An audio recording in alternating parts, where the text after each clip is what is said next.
When the Valfusian Empire made first contact with humanity, they expected to find another primitive species ready for integration into their hegemony. What they found instead would reshape the fundamental understanding of power across 12,000 civilizations. The incident began, as many catastrophic events do, with a miscalculation. The Valfusian contact fleet, consisting of 50 warships, entered Earth's solar system with shields raised, standard protocol for approaching potentially hostile species. They considered this a show of strength. Humanity saw it as a threat. The response came not from Earth, but from what appeared to be empty space. 3,000 defense platforms, previously invisible to Valfusian sensors, simultaneously decloaked. Each platform, the Valfusians would later learn, carried enough firepower to glass a continent. This alone would have been enough to secure humanity's position in galactic politics. But humans, as the galaxy would come to understand, did not believe in minimum effective force. The platforms were just our way of saying hello. Human Ambassador Chen would later explain to the Galactic Council, her smile carrying the weight of unspoken threats. We wanted to be polite and show our full hand before things got uncomfortable. The Valfusian Fleet Commander, Supreme Executor Vaxthal, made his second mistake when he interpreted the platform's appearance as humanity's total military capability. He ordered his fleet to maintain position, believing that a diplomatic solution could still be achieved from a position of mutual strength. That's when the solar system itself seemed to come alive. Every asteroid in the belt larger than a kilometer revealed itself to be a weapons platform. Jupiter's 63 moons turned out to be military installations disguised by advanced holographic technology. Even the sun itself hosted a network of energy collectors that could, as humanity casually mentioned, be repurposed as weapon systems if the need arose. The Galactic Council's preliminary assessment estimated that humanity had converted roughly 40% of their solar system's mass into military assets. When this figure was presented to human military attaché Williams, he laughed. "That's just what we're willing to show you," he said. "Would you like to guess what percentage of our system's mass is dedicated to actual defense?" The implication sent shockwaves through galactic society. Here was a species that had not only militarized their entire star system, but had done so in complete secrecy, waiting for first contact with the patience of predators. But it was humanity's next move that truly defined their approach to galactic politics. Rather than demanding the Valfusian fleet's surrender or destruction, humanity extended an invitation. They offered to host the entire fleet at a space station specifically constructed for first contact scenarios. A station that had apparently been built centuries ago and had sat waiting, fully staffed and operational, for this very moment. "We believe in being prepared," Ambassador Chen explained to the stunned Valfusian delegation. "This station is one of 12,000 we've constructed throughout our system. Each one is designed to accommodate the specific biological and cultural needs of different potential alien species we might encounter. We've been looking forward to meeting you." The revelation that humanity had prepared 12,000 different first contact scenarios, each with its own dedicated infrastructure, forced the Galactic Council to create an entirely new classification for civilizational development. Humanity had exceeded the traditional metrics by such a margin that comparing them to other spacefaring races became meaningless. But it was the reason behind humanity's overwhelming preparation that truly terrified the galaxy. When asked why they had committed such vast resources to first contact scenarios, Human Defense Minister Rodriguez gave an answer that would be studied by xenoanthropologists for centuries. "Because we've watched our science fiction. We've imagined every possible way first contact could go wrong, and then we imagined 1,000 more. We've spent centuries preparing for the worst while hoping for the best. What you see isn't overkill, it's just human nature. We don't believe in fighting fair. We believe in fighting so overwhelmingly that fighting becomes unnecessary." The Valfusian Empire, which had dominated galactic politics for 30,000 years, submitted its request for protectorate status under human governance the following day. They were the first of many. The galaxy had learned its first lesson about humanity. Their definition of reasonable precaution existed on a scale that defied conventional understanding. It would not be the last such lesson. The galaxy learned its second lesson about humanity during what would become known as the Jupiter Gambit.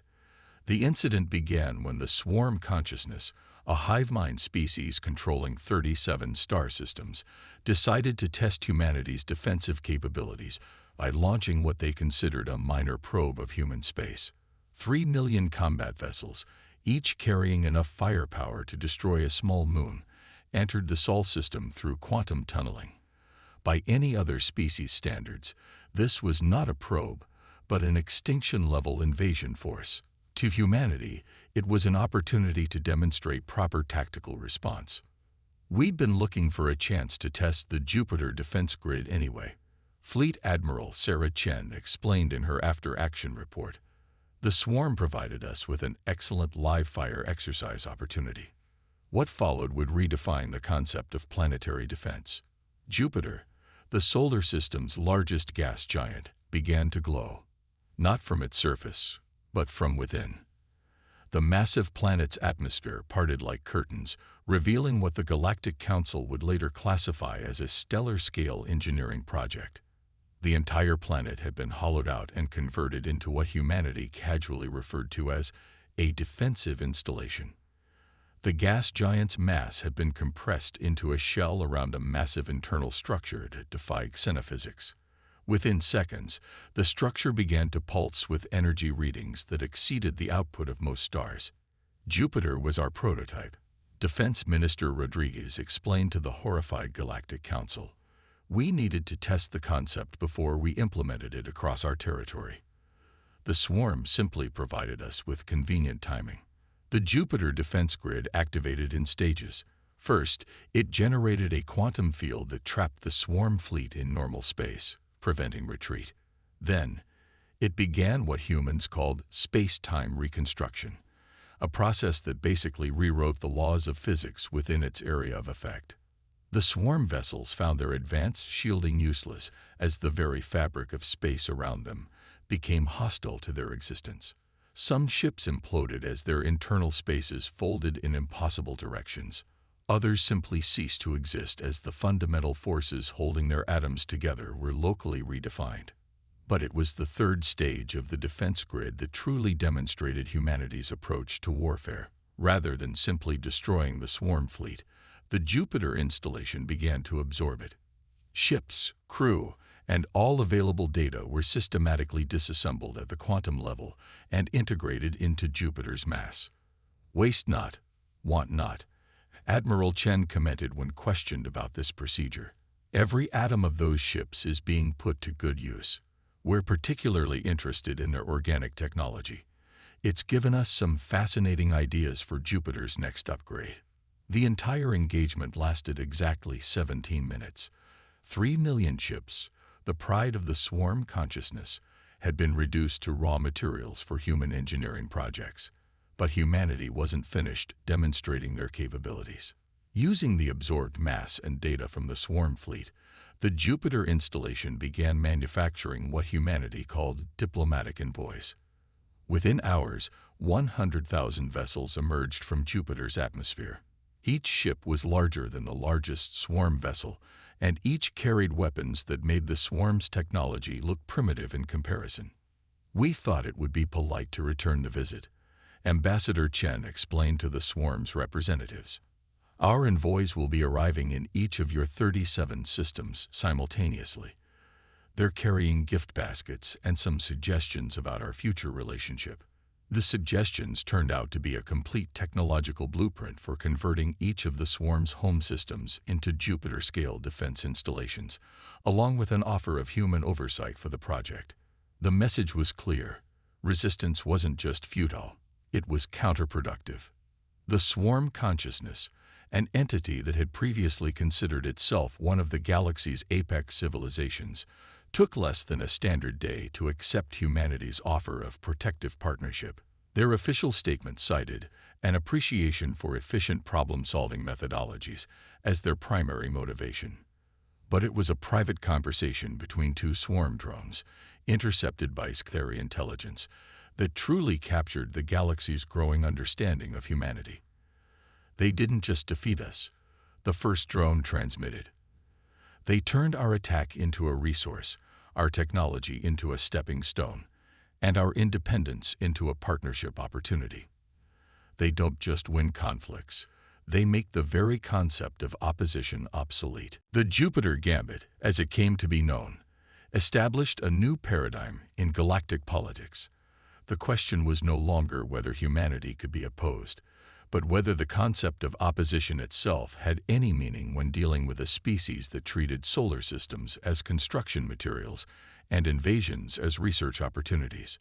The Galactic Council's subsequent classification of humanity included a new warning. Their response to any challenge will not merely be overwhelming, it will be transformative. They do not solve problems, they evolve beyond them, and they will ensure you evolve with them, whether you wish to or not. When humanity announced Project Lighthouse to the Galactic Council, most species assumed it would be another display of overwhelming force. They were wrong. It was, in fact, humanity's idea of basic infrastructure. We've noticed that navigational hazards in the galaxy pose unnecessary risks to developing civilizations, Project Director Dr. Elena Martinez explained during the initial briefing.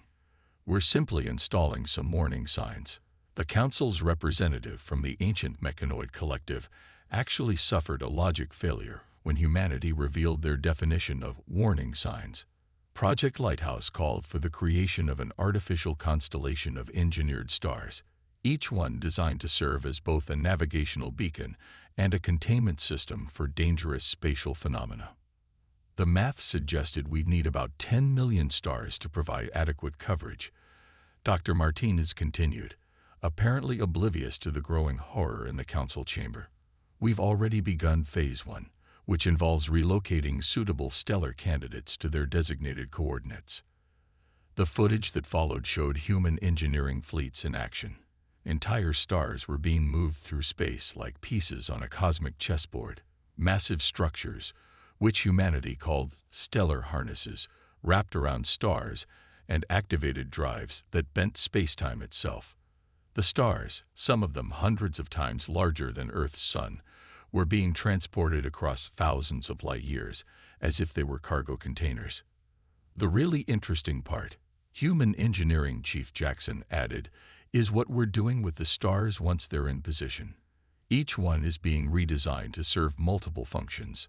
The redesign process defied conventional physics. Human engineers were literally reprogramming the fusion processes within the stars, creating artificial elements and energy states that shouldn't have been possible.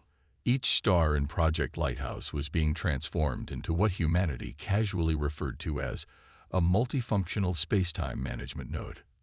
Think of them as combination lighthouse, firewall, and emergency response system, Jackson explained. Any ship in distress can use them as safe harbors. Any spatial anomaly that poses a threat will be automatically contained, and any aggressive action within their sphere of influence will be discouraged. The scale of the project forced the Council to create new terminology just to discuss it. The human concept of basic safety infrastructure included the ability to quarantine dangerous regions of space by altering the local laws of physics. Their idea of a warning sign involved stars that could think, communicate, and actively intervene in spatial phenomena. But it was the project's secondary functions that truly demonstrated humanity's approach to galaxy-scale engineering. Each engineered star also served as a seed point for what humanity called their emergency reconstruction network. In the event of a galaxy-wide catastrophe, Dr. Martinez explained, the Lighthouse Network can initiate emergency protocols to preserve and rebuild civilized space. Each star contains complete genetic and cultural archives of every species in its sector, along with the necessary systems to reconstruct them if needed. The implications were staggering. Humanity wasn't just building a navigation system. They were creating a galaxy-wide backup and restoration network. The ability to reconstruct entire civilizations was, in their view, a sensible safety precaution. We've had to adjust our understanding of what constitutes reasonable preparations, Council Elder Zixtal noted in his private records. Humanity considers the ability to rebuild the entire galaxy from scratch to be a basic safety requirement.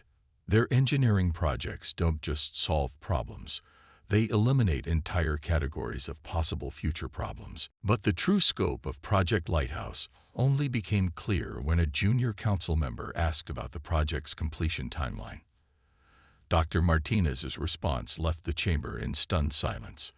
"Oh, this is just the prototype phase for our local galaxy cluster. Once we've confirmed the system works as intended, we'll begin implementation across all galaxies within our sphere of influence. Can't have different safety standards in different regions, after all." The casual revelation that humanity considered multiple galaxies to be within their sphere of influence forced yet another recalibration of galactic civilization's understanding of scale. The Council had to acknowledge that they weren't dealing with merely a powerful species. They were dealing with a civilization that operated on a fundamentally different level of existence. Project Lighthouse isn't just about safety, Ambassador Chen later explained to a private session of the Council. It's about responsibility. When you have the ability to ensure the safety and continuity of all sapient life in multiple galaxies, you have an obligation to do so. We're not showing off. We're just being good neighbors. The galaxy's third lesson about humanity was perhaps its most profound. Their definition of basic responsibility included the preservation and protection of all sapient life across multiple galaxies. Their engineering projects weren't displays of power. They were expressions of what humanity considered minimal due diligence. The Swarm Protocol. When the Void Plague emerged from deep space, most species prepared for extinction. The biodigital virus could infect both organic matter and computer systems, spreading across neural networks and digital pathways with equal veracity. Within days, it had consumed 3 spiral arms of the galaxy. Humanity called it concerning. "We've been running simulations for this type of scenario for millennia." Dr. Sarah Chen, now head of Human Crisis Response, addressed the Emergency Council session. Protocol Omega-7 should handle it. The casual confidence was typical of humanity. What wasn't typical was the scale of their response. Every lighthouse star simultaneously shifted color to deep purple, initiating what humanity called a basic quarantine procedure. Basic, in this case, meant rewriting the fundamental forces of reality across 1/3 of the galaxy. The stars are creating a cascading quantum field that effectively places infected regions in a temporary parallel dimension. Dr. Chen explained to the bewildered council. "This gives us room to work without risking further contamination." The room to work involved deploying what humanity called their Swarm Protocol, a network of self-replicating nanomachines that could restructure matter at the quantum level. These machines didn't just destroy the Void Plague. They reorganized its component particles into materials useful for strengthening the quarantine barriers. "Waste not, want not," became humanity's unofficial motto as they converted a galaxy-destroying threat into raw materials for their containment systems. But it was their next move that truly demonstrated their approach to crisis management. "Since we're already doing renovation work," Engineering Chief Jackson announced, "we might as well implement some upgrades." The upgrades involved restructuring the affected regions of space to be fundamentally hostile to similar threats in the future. Humanity wasn't just curing the disease. They were rewriting the laws of physics to make entire categories of pandemic impossible. The Void Plague crisis lasted exactly 72 hours. When it was over, 1/3 of the galaxy had been effectively rebuilt from the quantum level up, with new physical constants that humanity assured everyone were much more efficient. Part 5. Legacy of Thunder. The Skthari Archives. Core Index 7249. Final entry. The Truth of Thunder. The greatest revelation about humanity came not from their displays of power, but from a discovery made in the aftermath of the Void Plague crisis. Deep in the quantum patterns of the rebuilt space, archaeologists found something unexpected. Echoes of similar reconstructions, dating back millions of years, across multiple galaxies. Oh, that, Ambassador Chen remarked when questioned. Yes, we've been around for quite a while. Did we forget to mention that? The truth emerged gradually. Humanity wasn't just an advanced civilization. They were the custodians of reality itself. Their presence in the local galaxy cluster wasn't their first appearance. It was simply their latest iteration of a cycle that had been running for billions of years. We rebuild ourselves periodically, Chief Jackson explained during what would become known as the Revelation Session. Every few million years, we reconstruct human civilization from scratch, usually in a new galaxy cluster. It helps us maintain perspective, prevents stagnation. This version of humanity is relatively young, only about 10,000 years since our last reset. The implication shook galactic civilization to its core. Every display of overwhelming force, every casual reconstruction of reality, every matter-of-fact approach to impossible problems. These weren't the actions of an emerging superpower. They were the routine maintenance procedures of a species that had been managing reality since the early days of the universe. The real question, Dr. Martins posed in the final council session, isn't why we do things on such a large scale. The question is, why would anyone do things any smaller when they have the responsibility to do them properly? This was humanity's ultimate lesson to the galaxy. What looked like overkill to others was simply their standard operating procedure, refined over billions of years of universal custodianship. Their seemingly excessive responses weren't displays of power. They were expressions of duty. In the end, the Galactic Council's final classification of humanity read simply, they are not what they appear to be. They are not merely powerful, advanced, or overwhelming. They are the reason reality functions as it does. Their actions appear excessive only because we lack the context to understand their true scope of responsibility. The legacy of humanity's revelation continues to reshape galactic civilization. Species that once competed for power now work together to understand their role in humanity's greater purpose. The question is no longer about who controls the galaxy. It's about how best to assist those who maintain the very fabric of existence itself. As Ambassador Chen noted in her final address, we're not here to rule. We're here to ensure that reality remains a suitable home for all life. Sometimes that means moving stars. Sometimes it means rewriting physics. Usually, it just means being thorough in everything we do. After all, if something's worth doing, it's worth overdoing. That's just human nature.